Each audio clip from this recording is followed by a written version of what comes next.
delegates assemble in the Great Hall of the People, and one of their biggest challenges, the property market. But China's premier said the problem is under control. Were made to stem the downturn and restore stability in the real estate market. Yeah, so the company's shares are going to be removed on August 25th, and Evergrande has said it's not going to appeal against that decision by the Hong Kong Stock Exchange, because what happens here is that August 12th, 2025 marked a historic moment for China's property sector as China Evergrande Group, once the pride of its property boom, confirmed it will be delisted from the Hong Kong Stock Exchange on August 25th, 2025. And this announcement came with another bombshell.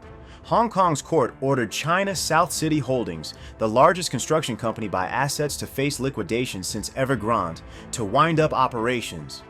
Is this just a property market meltdown, or the early signs of something much bigger?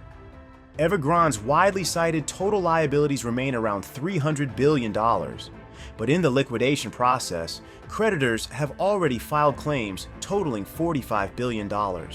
Those claims are separate from the broader debt load and represent just the portion now being formally pursued in court. In 18 months, they've sold a pitiful $255 million in assets.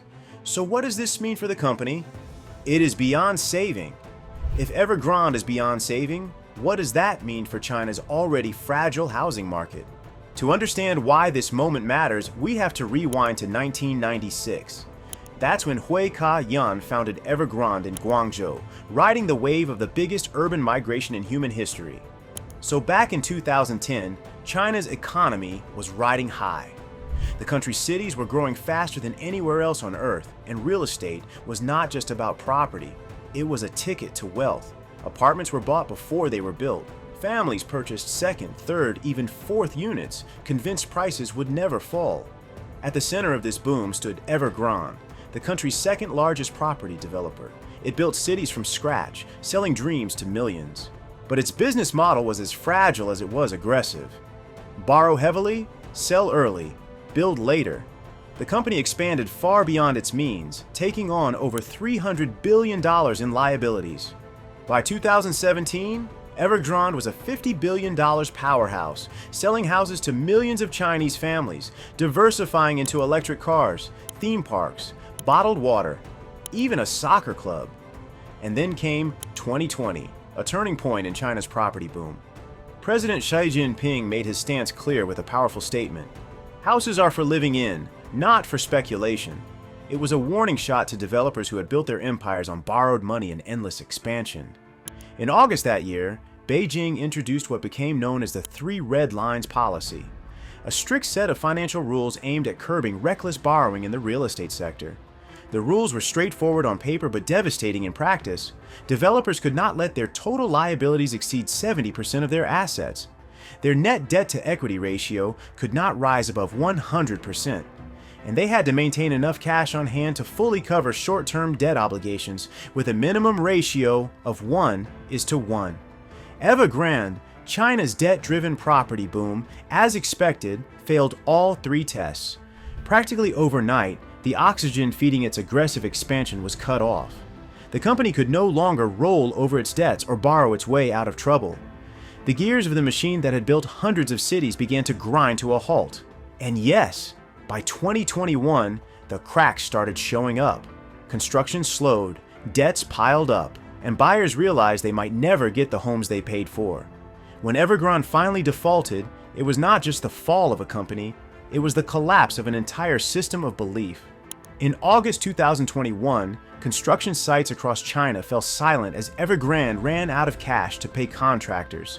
Suppliers, from steel manufacturers to cement companies, went unpaid. Beijing's top financial regulators summoned Evergrande's leadership to an urgent meeting, making it clear that the situation was spiraling out of control. By September 2021, the cracks were impossible to hide. Evergrande failed to make $131 million in offshore bond payments. A 30-day grace period began ticking away, and global markets held their breath. Investors feared that the collapse of this company entwined in China's housing market could trigger a financial chain reaction. Shares in Evergrande tanked, wiping out billions in market value in just days. Then came December 2021, the breaking point. Evergrande officially defaulted, marking the largest corporate debt crisis in Chinese history. The housing market, once a cornerstone of China's economic miracle, became a millstone. Property accounted for nearly a third of China's GDP, and now that engine was seizing. Developers across the country followed Evergrande into crisis. Home values slid, mortgage protests erupted. Ordinary citizens, who had poured life savings into off-plan apartments, found themselves locked into decades of debt for homes that didn't exist. If you're enjoying this deep dive, please like the video and consider subscribing to our channel, Ceasefire Now. Your support helps us bring more global insights. Now, back to the video. And just like that, the China that was, the one built on endless growth and concrete dreams, began to vanish. Trading in Evergrande's shares entirely came to a halt in March 2022, after the property giant failed to publish its long overdue audited financial results, a move that totally sent shockwaves through both domestic and international markets. But the situation worsened in September 2023, when founder Hui Ka-yan, once celebrated as one of China's richest men, was detained on suspicion of criminal activity. Soon after, the China Securities Regulatory Commission handed Evergrande a staggering $584 million fine and imposed a lifetime ban on Hui from participating in the country's securities markets, marking a dramatic fall from grace. Then the final blow came on January 29, 2024, when a Hong Kong court ordered Evergrande's liquidation. The decision followed the company's repeated failure to present a viable restructuring plan for its massive debts.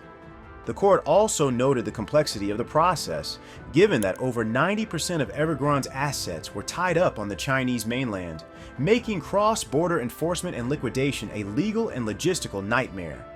The Evergrande collapse created a humanitarian crisis affecting millions of Chinese families. The company's business model relied on pre-sales, where buyers paid for apartments before construction was completed. When Evergrande ran out of money, 1.4 million residential properties remained unfinished. Take Rebecca Wei in Luoyang. 4 years after Evergrande's collapse, she still lives in a construction site as a home in Luoyang. Her apartment has bare cement floors, no permanent utilities, and fails to meet fire safety regulations. Evergrande left behind more than 1,300 unfinished projects across 280 cities. A nationwide graveyard of broken developments. The company owed buyers a staggering 215.8 billion yuan in undelivered housing. That's an estimated 1 million people waiting for apartments that were sold at an average price of 9,000 yuan per square meter. So for years, property was the heart of China's growth, contributing nearly 29% of GDP, far above the 15 to 18% typical in the United States.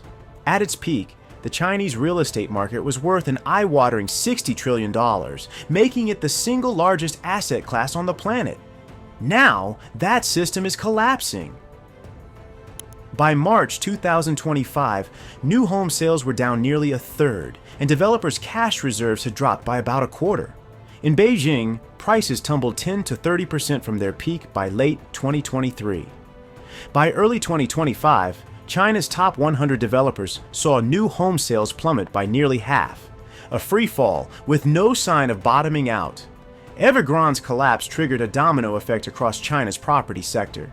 Since 2021, more than 50 developers have defaulted, including once mighty names like Country Garden, Kaiser Group, Fantasia Holdings, Sunac, and Cynic. Over $140 billion in Chinese property dollar bonds, 70% of the market have gone into default.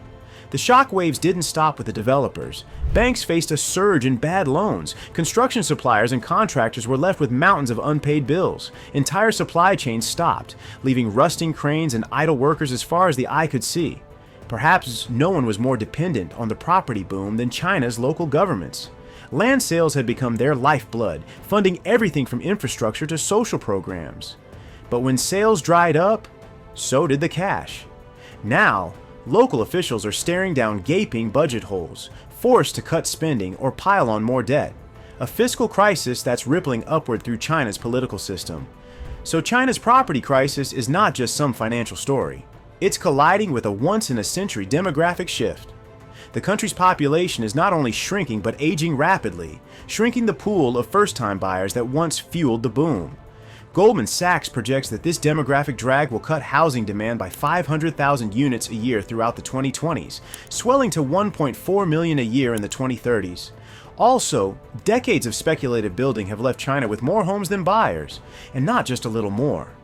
Estimates suggest the country has at least 1 billion empty apartments. Many smaller cities are scarred by entire districts of ghost towers, completed but eerily unoccupied, with grass growing through empty sidewalks and streetlights flickering over roads that lead nowhere.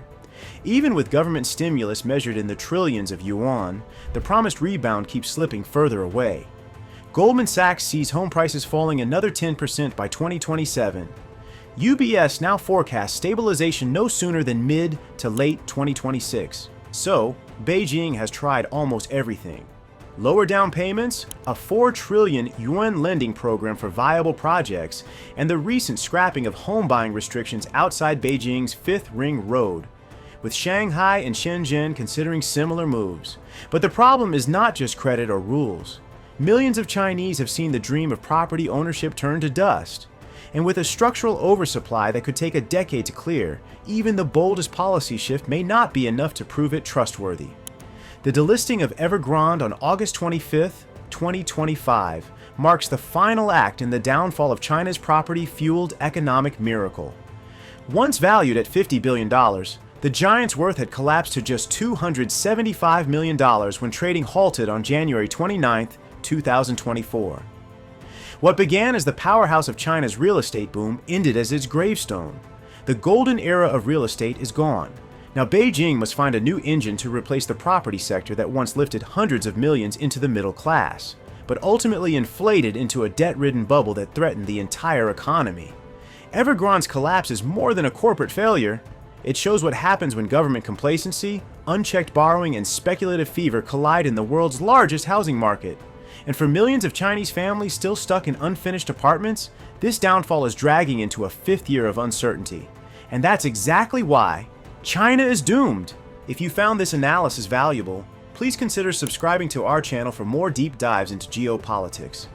We would love to hear your thoughts. Drop your comments below and let us know what you think. Thank you for watching, and see you in the next video.